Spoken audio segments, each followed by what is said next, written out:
Turagusuhuje wowe mukunzi wa Musabyimana Jacques, tukwifuriza amahoro y'Imana kugira ngo akomeze kubana nawe aho uri hose, aho uherereye hose, waba uri hano mu Rwanda, waba uri hanze y'u Rwanda, aho uri hose, nakubwira ngo gira amahoro y'Uwiteka akomeze kubana nawe.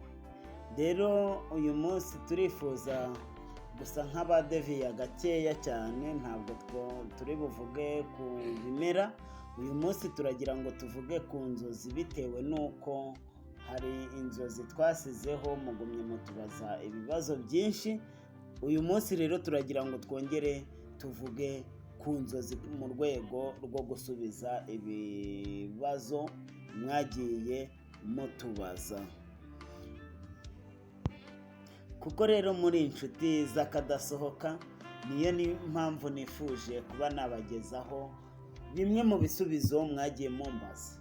Ndabinyura mu ncamake, ndagira ngo uza kugira ikibazo arajya avuga ku kibazo yagize, noneho tuzajye hariya tujye tumubwira ngo ni iki ngiki gisobanura gutya. Murajya mubyandika muri komenti ku nzozi runaka. Tugiye kuvuga ku nzozi zigeze kuri 11 zibasha abantu bakunze guhura nazo, ariko ugasanga nta busobanuro bazifitiye.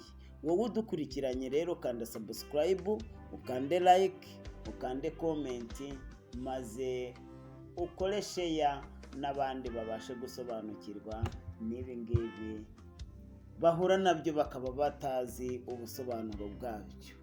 Murakoze cyane.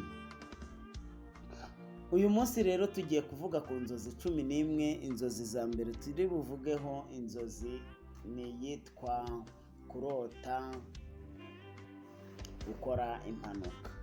Iyi ni inzozi abantu benshi bakunze kugira, ariko ugasanga bayiburiye ubusobanuro.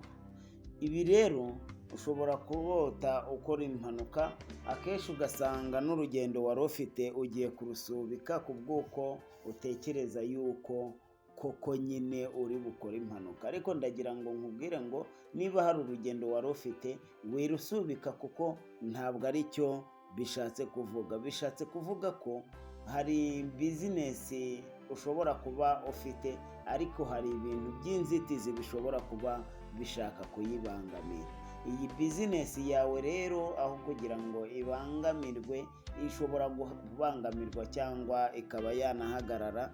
Rero menya yuko hari ubutumwa ubonye, shaka ubundi buryo ki utangira gukora, maze bizinesi yawe yongere ijye mu buryo. Niba warose ukora impanuka, we kugira ibindi utekereza ku bijyanye na bizinesi yawe usanzwe ukora. Wibaze ngo ese biragenda neza? Ikibazo cyaba kiri muri iyi bizinesi cyaba ari ikihe? Cyaba kigiye gutuma hari ukuntu ngiye kubangamirwa, ku buryo ushobora no kugira n'ibyago ku rwego rw'uko bizinesi yawe yahagarikwa. Aho kugira ngo ihagarikwe rero, ubonye ubutumwa hakiri kare. Niba warose ibi bintu, shaka buryo ki utangire ukure inzitizi cyangwa se imbogamizi zaba zirimo, ubanze uzikuremo bijye ku ruhande. Izo ni inzozi za mbere tubonye zo kurota wakoze impanuka. Niba wararose ukora impanuka, tekereza mu byo ukora, wibaze ngo bimeze bite. Nababwiye ngo ufite ikibazo akaba hari ubundi buryo ki, kuko inzozi zigenda zisobanurwa bitewe n'ibintu runaka. Kandi ikindi, ushobora kuba warose ibintu wari wibereyemo, uri kuganira, uri kugira ute. Izo nzozi reka nkubwire ngo nta busobanuro ziba zifite. Inzozi zigira ubusobanuro zonyine ni inzozi warose utiriwe uzitekerezaho, nta kintu wari uri kuzivugaho, maze ukajya kubona ukabona biraje gutyo nijoro, ukabona bikuguyeho. Izo zari inzozi za mbere. Iza kabiri ni ukurota ubyara. Kurota ubyara rero nakubwira ngo kurota ubyara ni ikintu cyiza, kuko hari ikintu gishya uba ugiye gushyira ahagaragara. Hari ikintu gishya kidasanzwe ugiye gushyira ahagaragara. Muri make, mu bya mwuka ho uba ugiye kwakira Mwuka Wera muri wowe, akongera agahindura imibereho. Ariko iyo bitari mu bya mwuka, hari ikintu gishya cyiza ugiye gushyira ahagaragara. Ni kimwe no kubona inkoko ituraga imishwi, ibyo nabyo ni kimwe, cyangwa andi matungo ayo ari yo yose kuyarota abyara. Hari ikintu cyiza kiba ugiye gushyira ahagaragara cyangwa ugiye gutangira kubona. Ariko nubona warose nk'inyamaswa runaka nk'inka, icyo gihe aba ari ibigeragezo. Warota imbeba bikaba ari inyatsi, bigenda bitandukana. Icya gatatu, inzozi za gatatu ni ukurota ubona abantu benshi bakuzengurutse. Ibi nabyo bishatse kuvuga yuko hari impano wifitemo wowe ubwawe ariko udasanzwe ukoresha. Rero reba uburyo ki uyitekerezaho, kuko ibi bishatse kuvuga yuko iyi mpano ishobora no kuyamburwa uramutse urebye nabi. Niba wabonye abantu bakuzengurutse ukabona biguteye ubwoba, tekereza ko ubugwari ukunze kugira mu bintu runaka, kuko ubwo harimo ikibazo.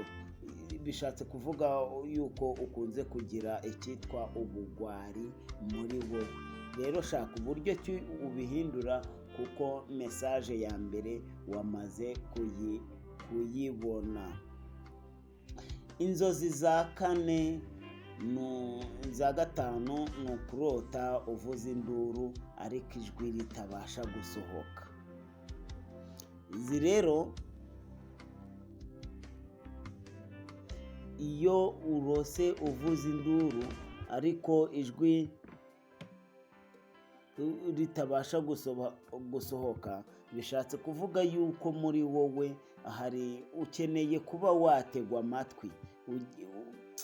Hari ukuntu hari ibintu wanyuzemo ariko ntubifitiye igisubizo. Rero ukeneye kumva no kuba wategwa amatwi ukaba wakumvwa. Inzozi za gatandatu ni ukurota wikubita hasi uvuye hejuru. Ibi nabyo ku bantu hari ukuba nta muntu ukwitayeho. Ibi nicyo bishatse kuvuga. Nta muntu ukwitayeho. Ibi rero ni ikibazo.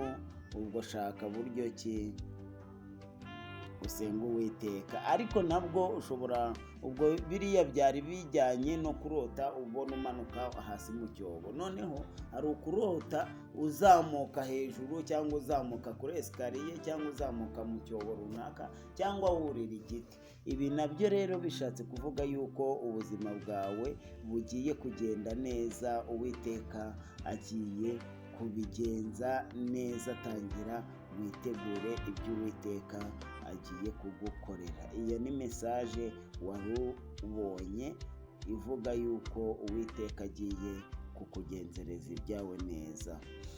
Inzozi zikurikirane zivuga urupfu, kurota urupfu cyangwa wapfuye, cyangwa se ugiye gupfa, cyangwa se hari n'undi wabiroteye. Ibi ngibi bishatse kuvuga yuko hari uguhindagurika kw'ibintu runaka.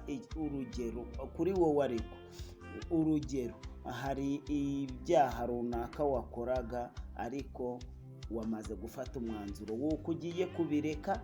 Ibi nicyo bishatse kuvuga. Ubwo rero hita ufatiraho urekure unanarekuye.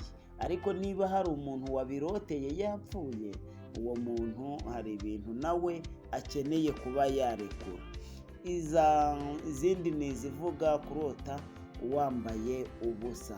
Ibi ngibi bishatse kuvuga yuko ukunze kwigirira icyizere kiri hejuru. Ariko Abanyarwanda bakavuga yuko nabwo nubwo wigirira icyizere ngo uba umeze mbega ntabwo uri ipaniye, ntabwo uri akabati, ibyawe ukunda kubishyira hanze cyane, ni ukuvuga ngo nta kintu bakubwira ngo ubashe kuba wakibika mu bya mwuka, kandi nabwo ugasanga ngo nta gukiranuka uba ufite muri wowe.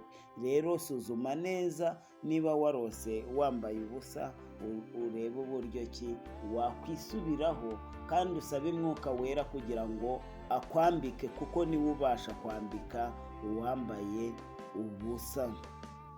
Izi zari inzozi za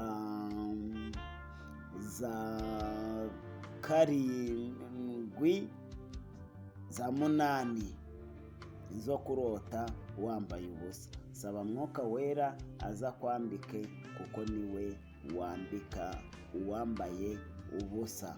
Kurota urohama nizo tugezeho. Inzozi za 9, agahinda kenshi. Izi ngizi ni agahinda kenshi uzagira mu byo ukora. Ushobora no kurengana, bibasha no kuba byakugeza ku rupfu. Ibi rero niba warose urohama, senga Uwiteka cyane, mugaragariza ibyawe, kuko abasha guhindura byose. Ibiri imisozi ashobora kubihindura amataba. Iza 10 ni ukurota wabonye amafaranga. Ibi ngibi nabyo rero, iyo urose wabonye amafaranga uba ufite ubukire mu mutima wawe. Niba warose ubona amafaranga warangiza ukajya gusangira n'inshuti, ni ikigaragaza yuko ugira ubumuntu. Ariko niyo uyabona warangiza ukajya kwitekerezaho, ukajya gukora ibyawe, ntibivuga yuko ugira ubugugu. Ubwo rero tangira witekerezeho nawe. Hari mesaje ubwo yari itambutse, niba ubonye yuko ugira ubugugu ibihindure. Niba ubonye yuko ugira umutima mwiza, gusa wamaze kubona yuko uri umukire mu mutima wawe. Niba ubonye yuko ukunda gusabana, ni byiza. 11 arizo za nyuma ni ukurota ubukwe. Kurota umugabo yambaye ikanzu, izi nazo uzazisengere cyane, kuko izi ngizi niba uri umugabo ukarota wambaye ikanzu, izi nazo ziraganisha ku rupfu. Saba Uwiteka rero kugira ngo aguhindurire ubuzima. Ariko niba warose mwagiye mu rukiko mugasezerana, izi nazo zisobanura neza cyane yuko hari ukuntu ubuzima bwawe bugiye kongera guhinduka bukaba bwiza.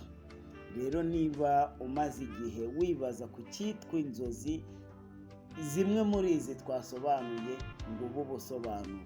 Niba utanyuzwe, kuko nanyuze mu ncamake, iyi ni channel inyuraho ibiganiro bijyanye no